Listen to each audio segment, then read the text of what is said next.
વાત કરીશું ગીર સોમનાથથી। ગીર સોમનાથના કોડીનાર તાલુકાના બરડા ગામે કલેક્ટર એનવી ઉપાધ્યાયની અધ્યક્ષતામાં યોજાયેલી રાત્રિ સભામાં ગ્રામજનોની વિવિધ રજૂઆતો સાંભળીને તાત્કાલિક નિરાકરણ માટે સૂચનાઓ આપવામાં આવી હતી।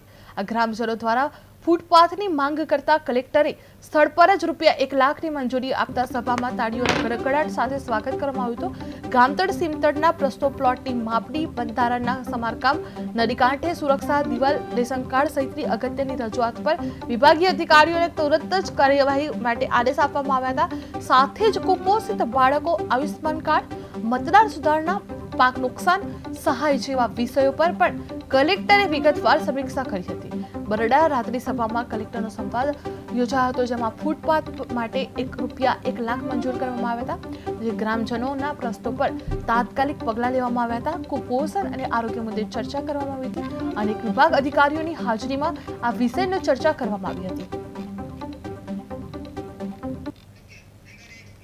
વાત કરીશું વડોદરાથી। વડોદરા શહેરના સુભાનપુરા વિસ્તારમાં મોર્નિંગ વોકરો અને સ્થાનિક રહેવાસીઓ ગાર્ડન બાજુમાં વર્કિંગ વુમેન હોસ્ટેલ બનાવવાની યોજના વિરુદ્ધ પ્રદર્શન કરાયું છે, જે મોર્નિંગ વોકરો અને રહેવાસીઓએ સૂત્રોચ્ચાર સાથે વિરોધ વ્યક્ત કરતા જણાવ્યું હતું કે બગીચાને વિસ્તૃત કરવું જરૂરી છે। વર્કિંગ વુમેન હોસ્ટેલ માટે ગાર્ડનનો ભાગ ન લેવાનું આહવાન કરવામાં આવ્યું હતું। સ્થાનિકો અને મોર્નિંગ વોકરોએ પાલિકા પાસે ઓપન પ્લોટ ડેવલપ કરીને બગીચાની વિસ્તૃતિ કરવાના હક માટે માંગ કરવામાં આવી હતી।